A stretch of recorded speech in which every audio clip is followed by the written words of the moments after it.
Hi, hi there, welcome. Hi, I'm Matthew Waters and this is my new YouTube channel.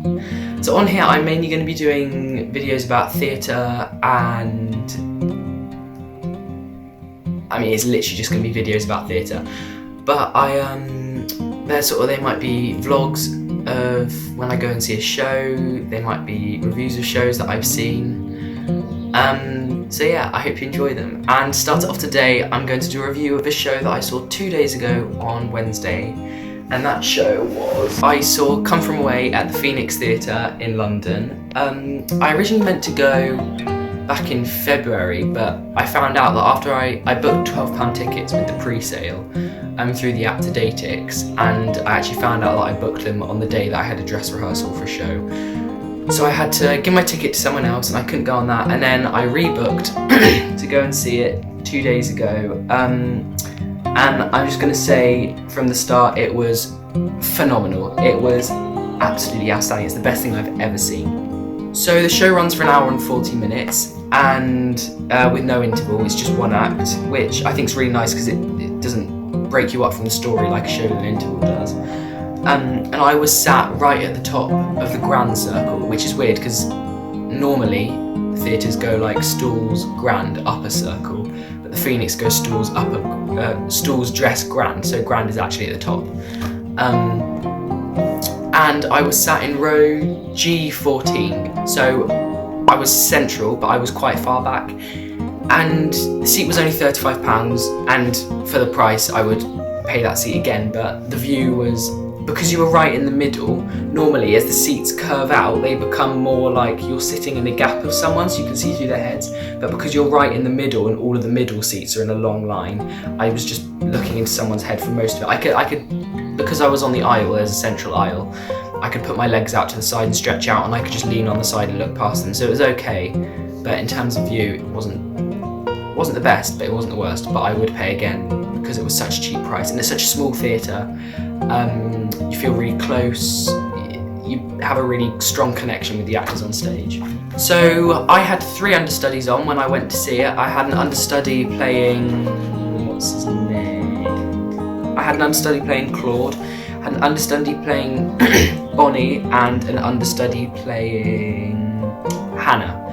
And all 3 of these understudies, they were absolutely phenomenal.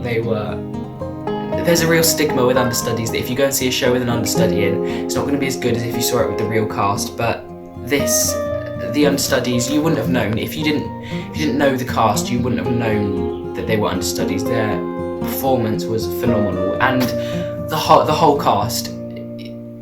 It's some of the best performances that I've ever seen on stage. So Come From Away it tells the true story about a small island called Newfoundland off the east coast of Canada, and tells a story about how 9/11, after the events of 9/11, the American airspace was completely closed, and all of the planes that were coming across the Atlantic to America got diverted to a small town in Newfoundland called Gander.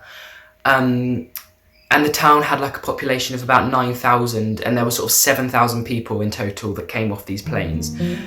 So almost doubled the town in population, and it just shows how... It's a really beautiful story about how the town just accepted these people, just got on with clothing them, housing them, feeding them, making sure they were comfortable until I think it was 5 days later when they actually were allowed to leave back to where they were heading. So the cast is phenomenal. Everyone in it, there was not a single person on that stage that I thought his performance was a bit off. Each cast member plays sort of 2 main characters, so an islander from Newfoundland and then a passenger who was on board the plane, and then they also play sort of 2 or 3 other smaller, like one-liner parts if they're doing a big crowd scene or something.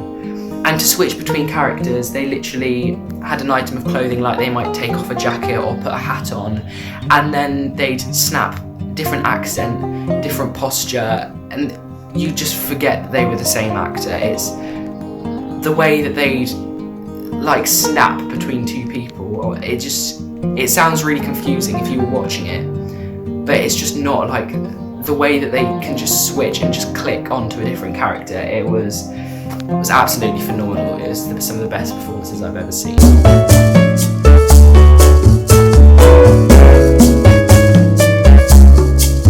The vocals in the show, so as a show, it was literally an all-rounder. It was funny, it was really funny. I wasn't expecting that. I went in there thinking it would be a really tragic story, but there were some really good moments of comedy.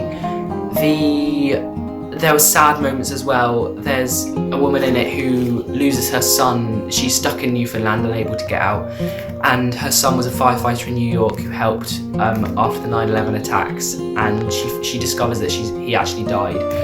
The vocals, there were so many moments that it just sent shivers down my spine, because the sound design, it won an Olivier Award for Best Sound Design. It won 4 Olivier Awards. I'll get to them later, but the Olivier Award for Sound Design was so well deserved, because you so felt immersed in it, and they'd have such big moments of sort of crescendoing into these loud harmonies, and because it's such a small theatre, it just sent shivers down your spine. And the vocals, they were phenomenal, especially Rachel Tucker's in it, who you might have known from playing Elphaba in Wicked in America and London. And she has a solo quite close to the end of Act 2 called Me in the Sky, and she plays the pilot of the plane, and the song was phenomenal. There were so many notes that, because I've been listening to the cast recording since it came out pretty much, and there were so many high belty notes in that song, and she would go for them, and I'd be like, she's not going to hit that, is she? And then she'd hit it flawlessly, and she was just phenomenal in it. Another thing that it won an award for was Best Theatre Choreography, and I fully agree with this. The choreography, it wasn't so much dance.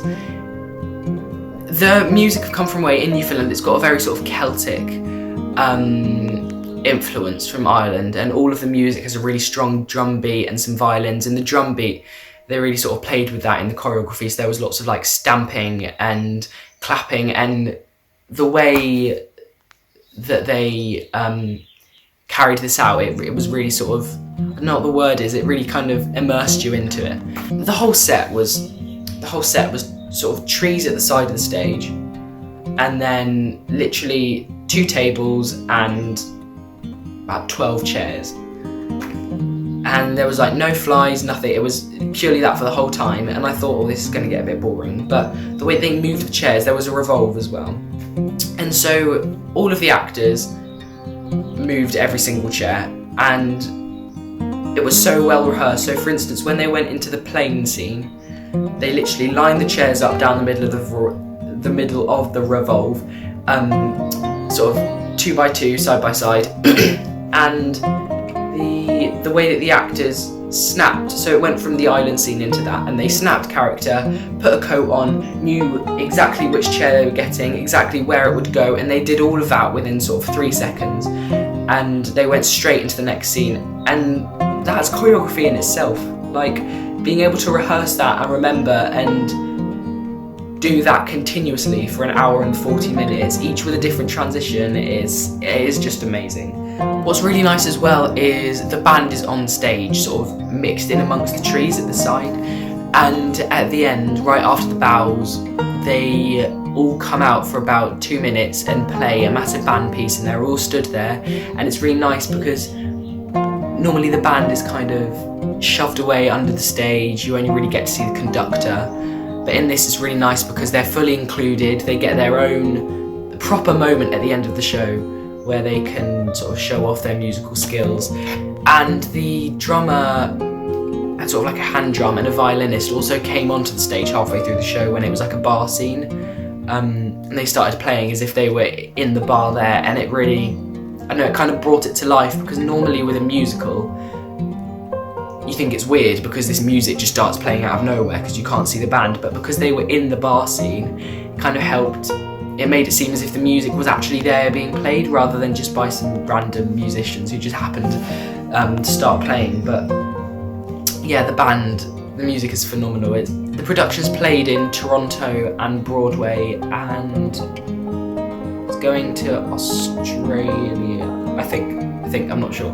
But It's such a beautiful production, and it won 4 Olivier Awards. It won Best Sound Design, like I said, Best Theatre Choreography, which I talked about. It won Best New Musical and Best Achievement in Music, I think, and all of those are fully deserved. It's one of the best things I've ever seen on stage. I've already booked to go and see it again, just because it is truly phenomenal, and I'd advise anyone who's in London who's thinking of a show to go and see it.